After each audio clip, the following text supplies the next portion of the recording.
Well, good morning and welcome to Campfire. Oh, well, I thought you were talking to people out there. Yes, I'm out there for sure. This is Debra Cohen, and I love being outdoors with you by the fire. It smells so good. It's funny because actually, when I do these campfire sessions, I do them around the fire for two reasons. Number one, it's a very meditative kind of ritual for myself. But number two, it catches my guests off guard and they seem to open up a lot more, Yes, absolutely. I can understand that. which is really cool because that's what the whole point is to share human experiences. Absolutely. Yes. So everybody take a breath in through your nostrils, even if you're not near a campfire, because the olfactory senses of a human being have a very powerful influence on our emotions. So breath in and exhale twice as long. And let's be present in the moment. Go ahead, Mike. Thank you for setting that up beautifully for me. So, I like I mentioned, I do these a lot because it brings something special out. And I want to talk a little bit about your background. What brought you to where you are today? Well, I have 6 decades of living under my belt, and each one is quite different. And in the anatomy of a human being on earth, it's a spiritual journey. And in the very beginnings of my life, I was a very physical being because I just thought we were one dimensional. I didn't know until later when I started going camping how much of an influence nature has on my emotions. I didn't know that actually what I smell can affect my health and sense of well-being until I started to go camping every chance I got, including tent camping. And I loved it so much that I ended up buying an F-150 and a 33-foot, see, what was that called? Toy hauler. And lived as a full-time RVer because I couldn't get enough of Mother Nature outdoors. Having been brought up in a dysfunctional home, like a lot of people apparently are, um, I sought refuge as an escapist. I used to run away from home when I was a teenager, any chance I could, and I was always go to the ocean. It was when I had my driver's license. I had a 66 Volkswagen Green Bug, and you could start the car with a bobby pin actually back then. It got stolen 3 times because of that. And my friend in high school, we'd go to Hampton Beach, New Hampshire, and run away and just be free. So there's something about the nature. I my family was my father left when I was 12, so I didn't have any nurturing from a male person. And my stepfather had molested me, so I had sexual trauma. And my mother was verbally abusive. So whenever I could, after school, I'd go drive into the woods with by this time it was my second car, my 67, was it? A Mustang, and sit in the woods by myself. I'd pull into a place where apparently Lover's Lane during the day when there was nobody there and just roll down the windows and smell the trees and just be one with Mother Nature. And it just brought so much peace to me as a dysfunctional human being, not knowing, sometimes you have no place else to go. You're in a situation in your family and you're trapped. So you got to find places of refuge and get rid of the anger, because anger is stored in the liver.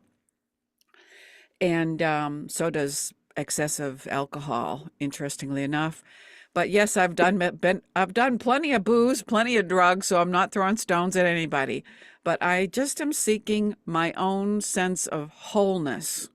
And it's taking me my whole life to get out of dysfunction. And a lot of us are stuck, like I was, with the emotions that get trapped in our organs, inside of us, in our mind.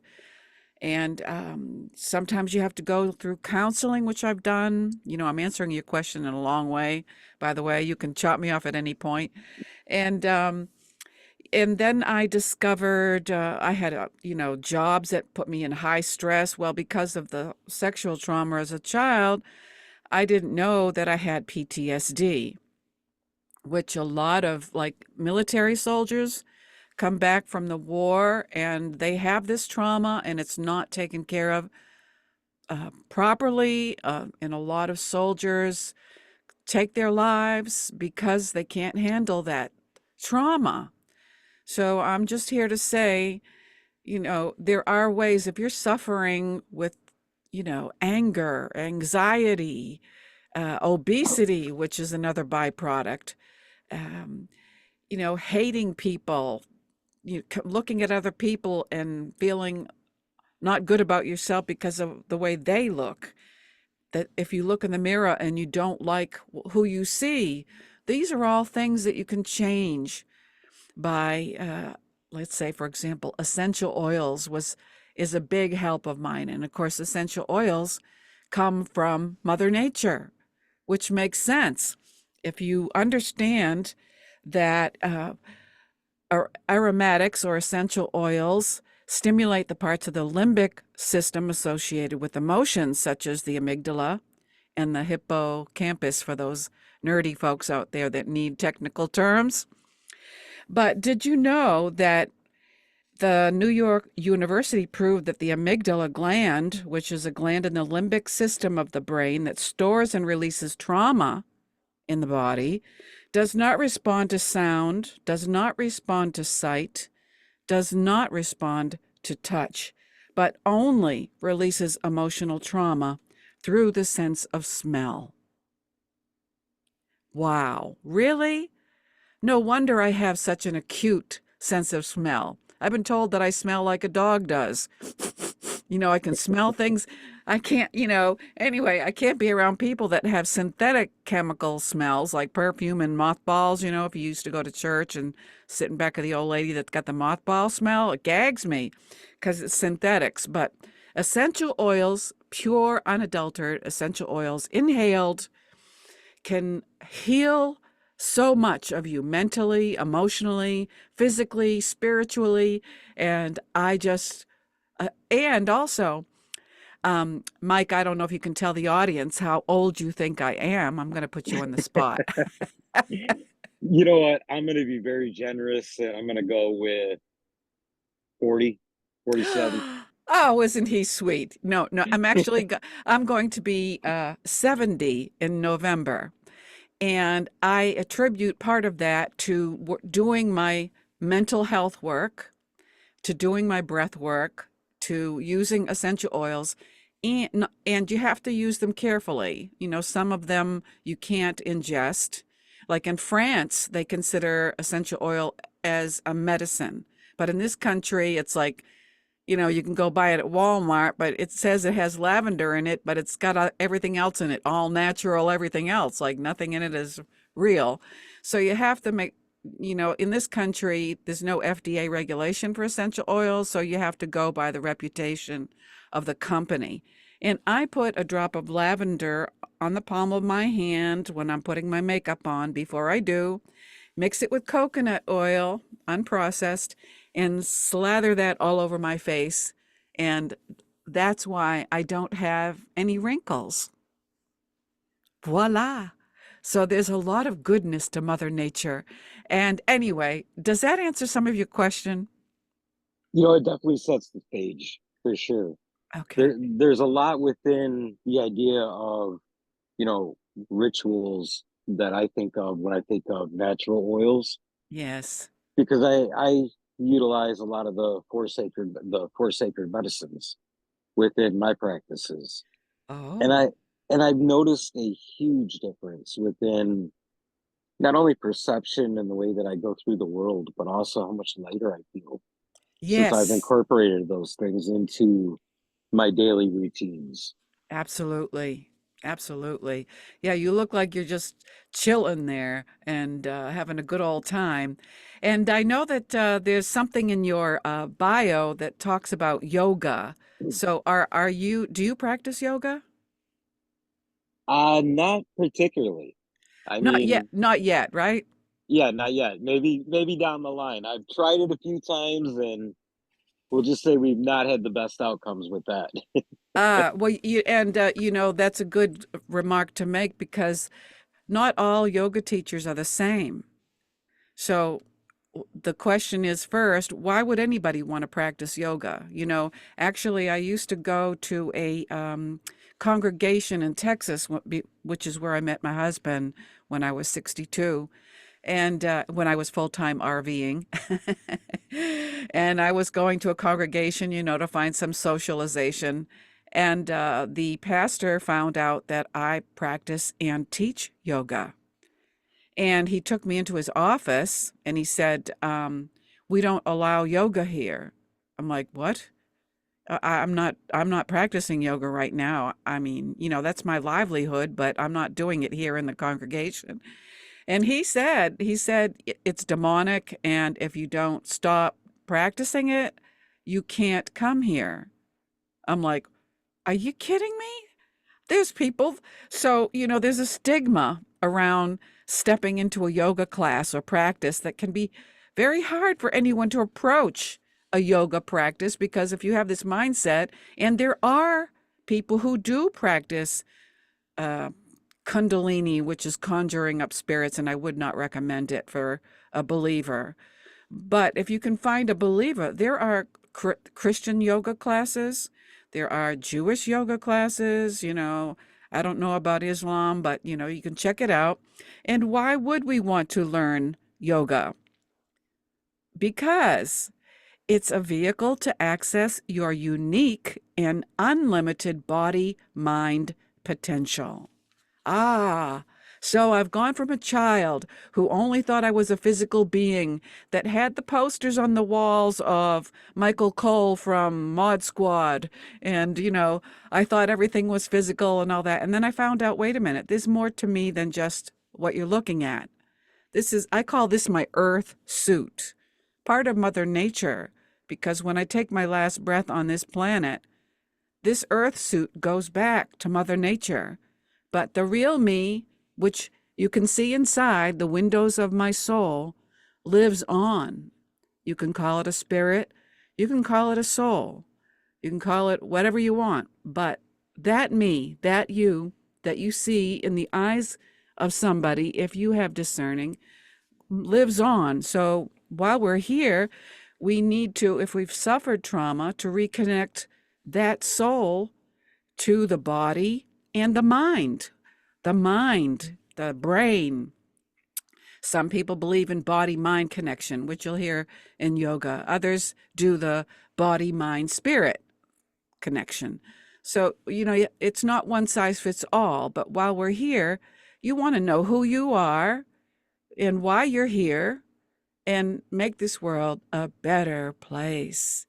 So, chilling in the campground is where I like to be. Yes. Rock on, Mike. I think that, hanging out by the campfire, or in this case, a meditative fire, because Yes. I built this special routine around it, that it gives you an opportunity to not only visualize and see the power of, different thought processes in action, Mm-hmm. such as the idea of taking everything around you, turning it into fire or energy to actually begin to express what's in your heart Yes. is a great metaphor for it. But also the fact that, as I look here and I watch the wood get consumed by the fire and the fire grow taller and taller, it reminds me that there's a special power within myself, that I can take Yes. all the different resources within the environment around me and I can encapsulate that in a way that's going to help me not only forward my journey, but also in the moment get through whatever challenge or obstacle might be standing in front of me. Absolutely. Absolutely. It's a balance. You know, we need to be aware of within and without and around. And a lot of people, I think what you're talking about, Mike, is maybe opening up to your fullest potential, which, if you put it in the concept of yoga, the breathing is the powerful element. And when you learn how to breathe deeply, you release a lot of negative energy. And if you're in a place where you practice yoga with the right teacher, in the right environment, like yoga out in the nature would might be interesting for you to tackle out in nature. But the teacher has to explain what is going on, what you need to be looking at. And when they tell you, hopefully they tell you to take a body scan in mountain pose, then you start to become less aware of the sounds and people around you as you breathe deeply from the diaphragm. And with every breath, you're opening up right down to the cellular level, every cell, any pain or tightness, you release, you surrender. It's a surrendering and an opening to allow healing and movement to come into the body and breath. So you get everything moving right down to the cellular level, and then you start to stand in stillness while your body is moving at cellular level, and you start to pay attention to how you're feeling, just you, even though you may be standing in a group, what you're feeling, sensations, smells, the sound of silence, the breath of life, the smell of essential oil, the breeze on your skin if somebody walks by, and just become one with your surroundings. It's just such an incredible feeling. I love to go outside in nature and listen to the birds.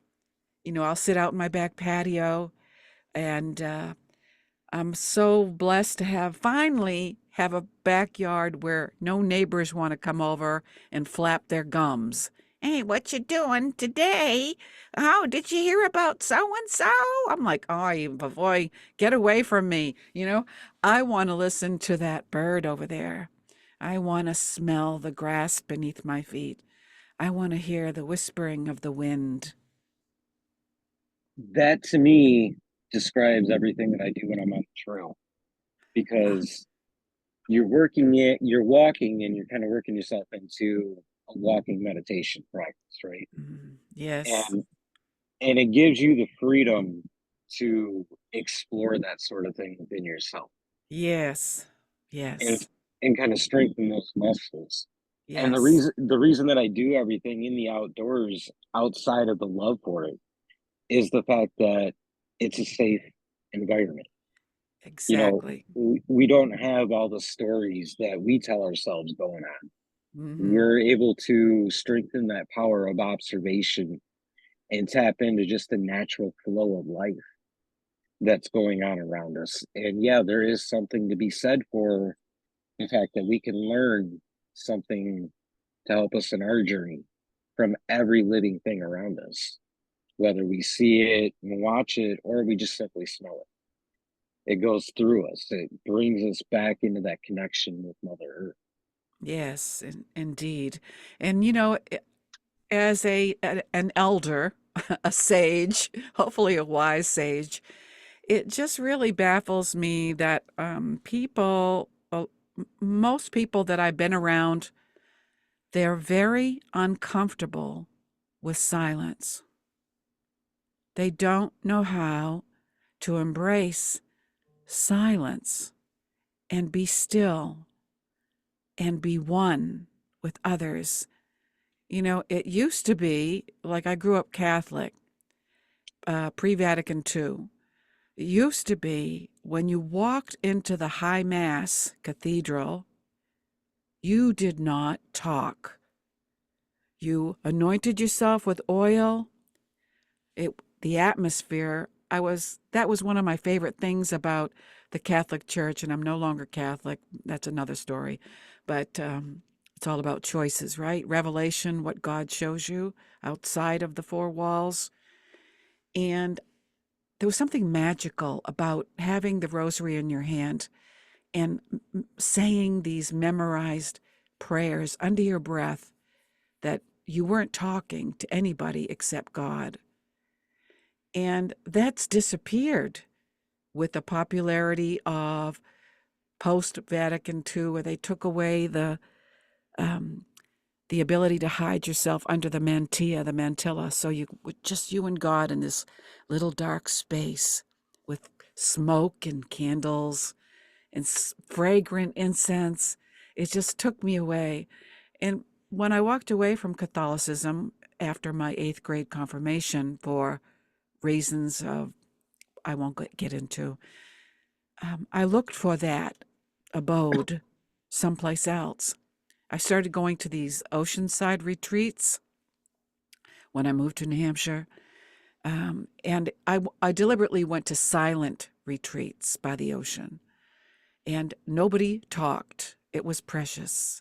You could just expand yourself and open up to healing those places that had been wounded as a child, or the hurts from people that you rehearse those nasty words in your head and you can't get rid of them. It takes 10 times of saying something positive to override some nasty phrase or word that plays over and over in your head. So you have to pursue healing if you want to walk in wholeness. And as I've gotten older, I found it harder to find places of refuge like that, like you're sitting in right now, like I'm in my recording studio where nobody's in here except me and thee. And if I go to a congregation nowadays, people want to talk. I'm like, that's so strange to me. Like if you want to have a social gathering, go in another room. But when you're in the house of prayer or out in the woods or whatever, why do you have to talk so much? You know, you're here to empty yourself of the blah, blah, blahs of everyday living. You're here to explore the wonders of creation, to get closer to your higher power, whoever that may be for you. And I mean, I've sat on the top of Mount Sinai with a group of strangers, and we all knew collectively not to say a word. We just looked at the expanse at the top of that mountain at Sinai. And it was such a cool thing. And why does it seem to be that only the granola hippies know how to do that? What do you think, Mike? I think really it's in the way that we're brought up. We're brought up to embrace a culture that it focuses on distractions, which Mm. equal results. And anything outside of that is very, very uncomfortable. I remember a point in my life where going out hunting had a completely different context. It was all about getting out there and getting it done as quick as possible because I didn't want to hear the thoughts that might come up. And then as I started to break away from those distractions and I started to embrace at that point, uncomfortableness of silence, I started to have to engage with those thoughts that would come up. Yes, that's right. And that ultimately taught me to become a better friend to myself, Yes, which really highlights the results or the marks along the way of a healing journey is you're able to measure that on how much of a better friend you become to yourself. absolutely. Absolutely. And I studied a course in that when I was in college about the circles of voices, the layers of voices that you hear in your head. And when you make the decision to pursue healing, to silence all that negativity, first step in doing that is to identify in your mind who's speaking. You hear these tapes playing over in your head. You're not good enough. You're not this. You're not. You have to first identify, where did that come from? It could come from your parents. It could come from a classmate. It could come from yourself. Or if you believe in spiritual oppression, it can come from the darkness. And so once you understand where that voice is coming from, then the next step is to squash it with words to cancel it out. It just depends on what you're hearing. Like, for example, the voice I used to hear a lot from my mother, you can't sing. I used to love to sing to Beatles records when I was a teenager. Beatles and Olivia Newton-John. And I'd go into my bedroom. I was fortunate enough to have my own bedroom. And I used to go up there on my Magnavox stereo and turn it up and sing, "If Not For You," and I'd come down from my singing session on the second floor to dinner down below. My mother turned to me and said, "Was that you singing up there?" "Yeah, Ma, that was me." She said, "You sound like a sick cow."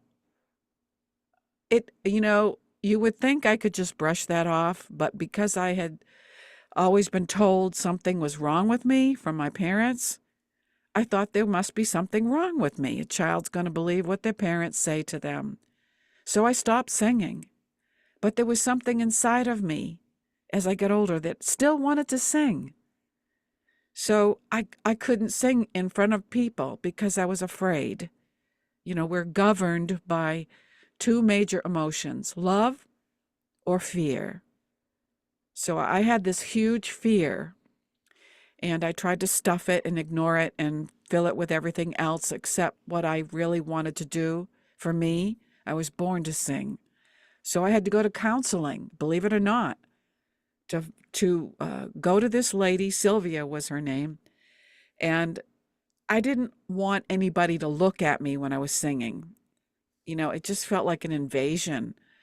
And I chuckle sometimes as a side note. If anybody likes the Doors, the band The Doors, apparently Jim Morrison, the lead singer, had the same phobia, and he used to sing with his ass facing the audience. He used to sing facing backwards until he got over it. So it's a powerful negative emotion.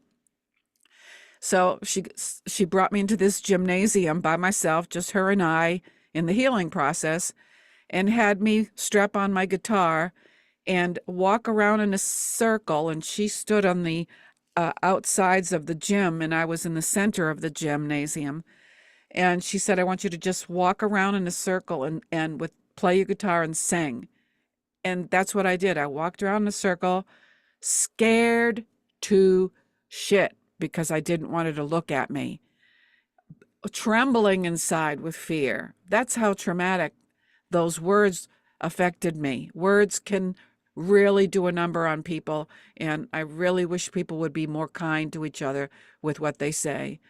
And so anyway, I finally graduated and could actually stand still in front of her, even though I was still nervous inside, and sing a song without shaking in my boots. And I am an indie artist today, thanks to her helping me to overcome my fear of people looking at me when I sing. I mean, it was just like debilitating. I mean, I got into a rock band when I was 22, and, we played new wave music, opened up for Joan Jett. And, but I hadn't gone through that counseling yet. And so I used to do drugs to overcome that fear. So I'd, be doing cocaine and stuff, and it made my attitude change. Like, I don't care what you think. I'm rough and tough now. I've had a couple drinks, but it ended up ruining my career because I didn't sound that good. I was plastered half the time and almost died from a drug overdose. And that's the first time that I called out to the God that I never knew. I said, if you let me live, I will serve you. I couldn't believe I was saying those words, but I didn't want to die. I was 28. I didn't want to go down the tubes yet. And so he let me live. And it's been a journey ever since, spiritual journey, looking for who am I? Like, who am I? I don't know who I am, especially after I left the rock band to live the dream of living on 19 acres of on the top of a mountain in Newfound Lake, New Hampshire. I got married and I thought that was going to make me happy. I mean, why wouldn't it? You open up the windows in the morning and you see the expanse of Newfound Lake and you take in the fresh air on literally on top of a mountain. And I thought that was it. And my mother always said you could always learn to love a man with money. So I married a man with money and I had a beautiful home on 19 acres of land. This is before I had the counseling. And we lasted 3 years. I mean, he was just like my mother. They say when you verbally abusive, they say that for ladies, if you're listening out there and your dad left you, they say you pursue a boyfriend that has the negative traits of your father, so that you can try to fix them. And so my husband was emotionally vacant, like my father. And anyway, when the song Foreigner came on the radio in the middle of this paradise, the song that says, I want to know what love is. I know you can show me.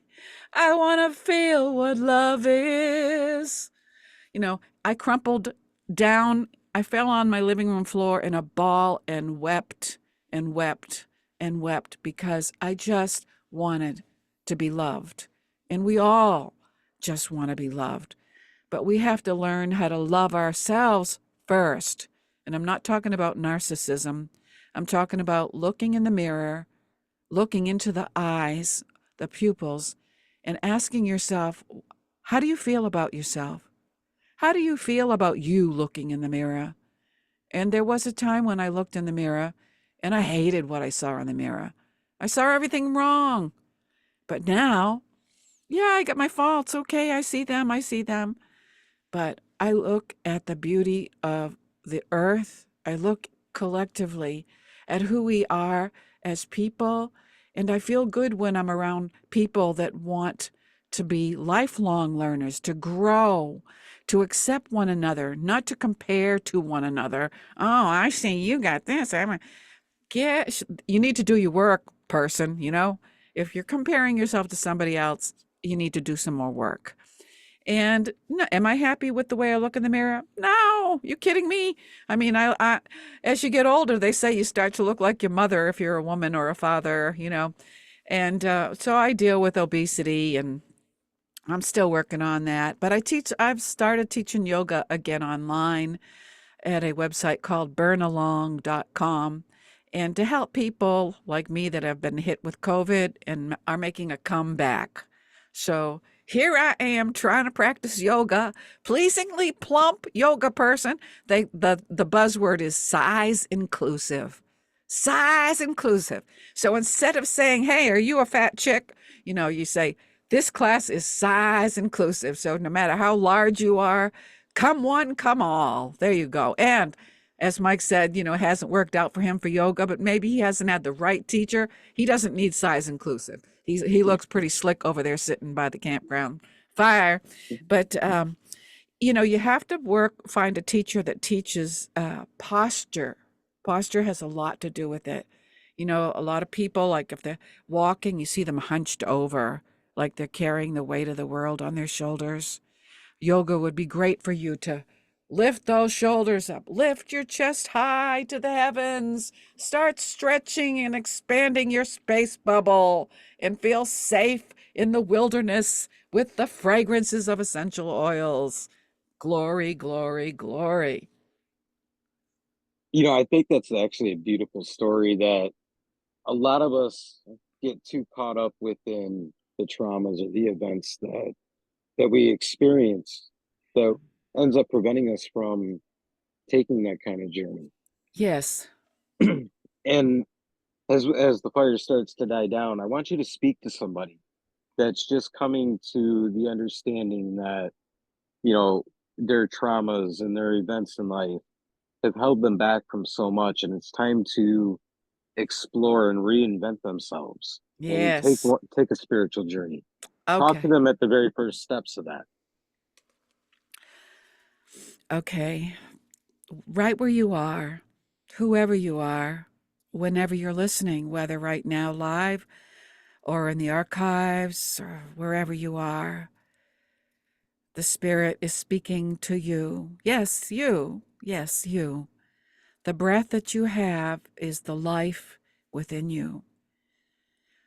If you feel like you can't take a big breath because you're so closed in a little cocoon trying to protect what little space of sanity you have left, then take a pause, find a place to be where you can hear the sound of your voice, the voice that you were born with, whether you're able to articulate it or not. Each one of us has unique sounds within us that want to be expressed as a melody of harmony in a beautiful earth that we're in. Yes, there is darkness all around us. There are people that hurt us, maybe even our parents. There are things that we've been told that are lies. Maybe you're trapped as a teenager and you can't find a place of safety, of refuge. You have a terrible secret and you can't tell a soul. Well, I was one of those people, and I didn't have the courage. I did not have the courage to take my life. That's how heavy the trauma was. But I believed that there was a reason for me to be here, and I kept looking with online sources to find help. There are people out there that care about you, that care about me, that care about Mike, that care about the world and want to make it a better place. So you have to ask the right person. Sometimes, like, you can't tell a teacher because they'll have to report it. And then your family will break apart, and you don't want to go into a foster home. And I didn't want to go, so I kept the secret to myself. But it will come out at some point in your life because the emotions, like I said, are housed in your body, and you'll try to mask it with drugs or sex or whatever your addiction is to make you feel better. That space inside of you that needs to come out to be healed, to be whole, whether it be in a congregation, you can go seeking. You have to seek. If you don't have anything else, my personal recommendation are to look at the book of Psalms. If you have no place else to go, look at King David's writings and how much he suffered, even though he had a God that talked to him. So find a safe place of refuge and believe in yourself and start ask God or the the person who made you, the God who made us all, has a reason for you being here. Unfortunately, sometimes we have to go through suffering and come through the other side so we can help other people that are there where we've been. So there is an answer for you. And I know Paul McCartney said, let it be, but no, I'm saying get to the root of who you are as a human being. Learn how to love and accept yourself. Find healthy people who talk light instead of darkness. And I'll believe with you in prayer. Amen. I think that's beautifully said and very inspirational. So when they put the book down and they decide it's time to do the physical work, how do they get in touch with you? Let them know that as well as everything you got coming up, all that good stuff. Thank you, Mike. Yes, you can go to my website. It's like an umbrella website because I wear a lot of different hats. But you can go to Debra, Debra Cohen, Cohen, music.com, and explore the website. You can subscribe to my newsletter. You can contact me and leave a message when you subscribe, and I will answer you if you have a question. And yes, I am a radical believer, and I try not to identify by man-made labels because those always cause division. Although you have to ascribe to a group of people that think like you. So the thing is, you have to label the group so you'll know what to look for. You know what I mean? But we always need to be expanding beyond the borders of our label. Otherwise, you get stuck in a box. And if you are a lifelong learner like me, sometimes you have to accept the fact that you're a nomadic spirit and you're always going to be moving, which is why I lived in an RV. Because I didn't want to be hemmed in by a community when I outgrew them. Or maybe it was when I returned to myself. I no longer fit with them. And, we're not made to be alone, but sometimes you have to be alone because nobody else knows how to shut up. But ideally, you want to try to find your tribe. And that's what I'm trying to do. So if you're curious about my tribe, just go to debracohenmusic.com. Beautifully said. Well, thank you, Deborah, for taking the time to have this conversation. I don't believe in goodbyes. So until we meet again, whether it's this life or the next, I wish you a safe and prosperous journey. Thank you, Mike. I wish you peace as an old hippie, Salem, which means peace in Arabic, and Shalom, which means peace in Hebrew. Thank you very much. Mm-hmm.